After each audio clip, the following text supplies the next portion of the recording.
Hello, my name is Anthony Shivkumar. In this video, we're going to continue from a previous video where we spoke about, how to work with the Linux command line.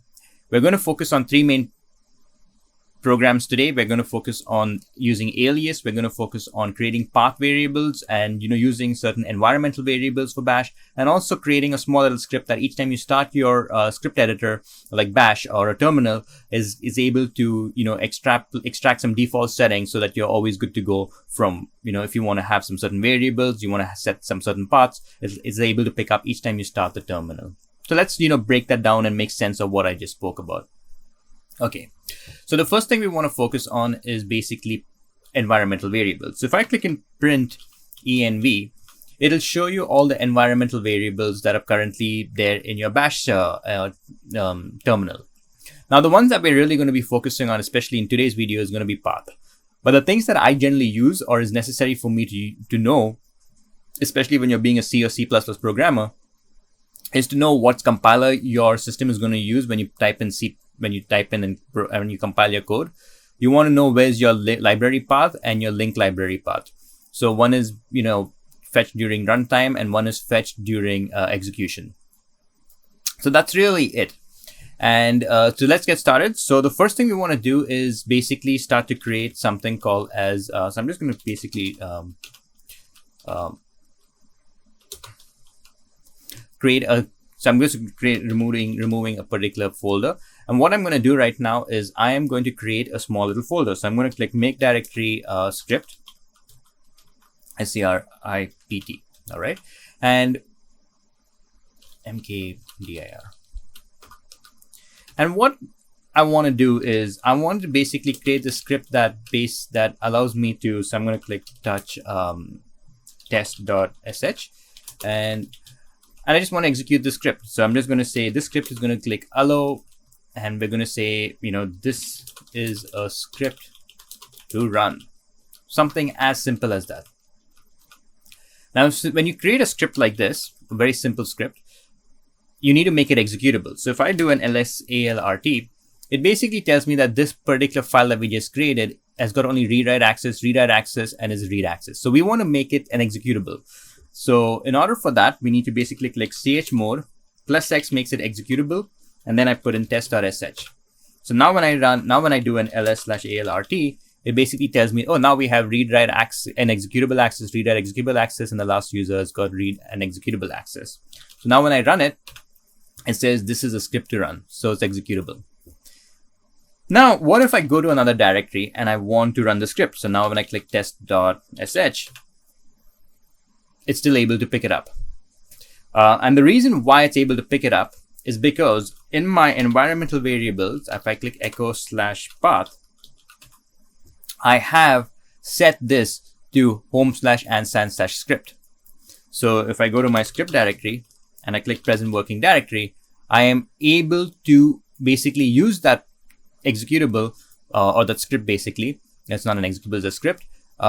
Because I have set the path. So that's what the path variable does. It's basically saying that you can be in any directory, and if you type in a command, it's going to search the path system and file system to see if that executable exists. And if not, then it will give you an error. So let's create another directory, and this time will be like it's not in path. So make directory not in path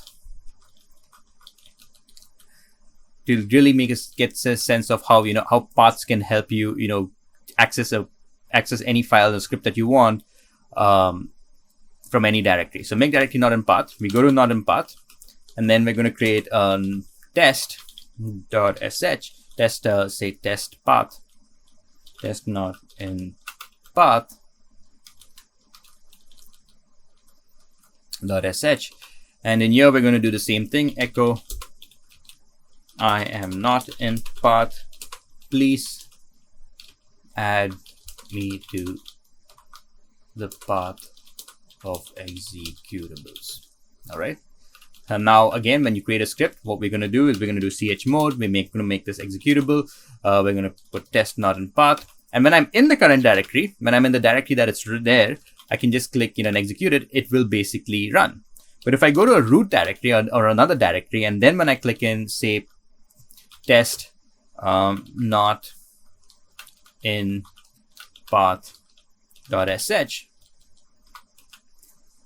Here it basically says command not found. So let's try to add this to the path and see how it works. How would we do this? So if I click echo/path, we clearly see that we don't have not in path directory as part of our environmental variable, as part of the path that the system would search in order to execute this command. So in order to do that, we're just going to click export. We're going to say path. We're going to click export. So what it does over here is we're basically saying that the variable path, we're going to export to the path. We're going to add in /home /and / where is it? Not in path. I'm just going to click not in path. And I'm also going to do something else. I'm going to basically add all. I also need to add in all of this that's already out there. So that's what this basically is doing. It's basically saying taking all the path that has already been in there and just concatenate this particular path to it. That's all what we're doing over here. Now when I execute, say, not in, or test not in path, test not in path, it executes. And whereas my current directory, I'm in a different directory and I can still execute. I could be in any directory. I can be in C programming, and I can do, not, or where is it? Test not in path, and it'll execute. That's what we're trying to accomplish over here. So basically, you can create a script, and then you want it to be accessible across every folder. You need to add it to the path. So this is what we're focusing on, the path variable. This will make your life easier. Once you add it to the path, you can access it from any system and from anywhere you want. All right. If you want to echo what is there in the path, just click echo/path. The $ is important for executing the variable, because if I don't do this, if I just click echo/path, then it thinks this is a string and it'll just echo the string. But if you want to echo it as a variable, then it's basically going to do this. And if a variable doesn't exist, say for example, I do something of this sort and the variable doesn't exist, it just basically prints nothing because the variable doesn't exist. So this is a command that can get you a long way and make your life a lot more easier, because now if you create a folder and you create some scripts and you want it to be accessible across every system, every part of the system, maybe it might be, something where you initialize a Git repository, you want to post it, you want to initialize your, README file. And these are like common scripts that you want it to be in every new repository you create. Maybe you could create this in your script directory, and every time, you start a new folder or new repository, you can call that script and run that script. So it helps you do that. In a nutshell, that's what paths can help you. It's just a matter of, searching the common path to find the executable that you want. All right. Having said that, now if I open another terminal, say for example, if I go click over here and I click another terminal, and now when I click echo/path, is this saved or not? And the answer is no, it's not saved. So now when I click in test not in directory or .sh, it just cannot find that test. Whereas in this particular thing, I thought test not in path I can find, and if I execute this in this particular thing, it says it cannot find it. So what's the difference between this terminal and this terminal? The difference is that I've added the path to only this particular instance of the terminal. Whereas when I create a new instance, the path is now is completely erased, and it's only picking up the path that's already stored. This is what brings us to the next point. If you want to create a path that is globally accessible to every time you open a new instance of a terminal, you always have access to what you've already recorded. You want to create something called as you want to type in all your default settings in a file called bashrc. So where is this file found? So if you do an ls/say alrt in my current home directory, ls/alrt, right on top you will see, depending on when I last executed it, you'll find something called as this is the bash history, something called as the bashrc. This is where you can create certain default settings, so that every instance that opens up of your bash will always pick up settings from this file. This is what we're going to do. So we're going to basically open /bashrc. Nope, not this. bashrc. And here I have some certain settings. So now if I type in, I'm just going to go over here and I'm going to type in /home/and slash, not in path. If that's, I think that's what we have over here, ls. It's called a not in path. All right. And then I'm going to add that to the directory. Now, when I basically, let me, exit this. And now when I create a new directory, so it's test slash not in path, and then I am able to execute it. So it's able to find that in that directory. So if I add this to my bash.rc file, if I do over here /bash.rc, I'm able to basically, once I add this to my path, I'm able to access it across every instance of my bash. So I can basically, create another instance over here. Let me, create this over here, put this in here, and then I click, test, not in path, and it will be able to execute all scripts in this particular path because I've now added it to the bash.rc, and each time an instance has started, it'll pick up the settings from here.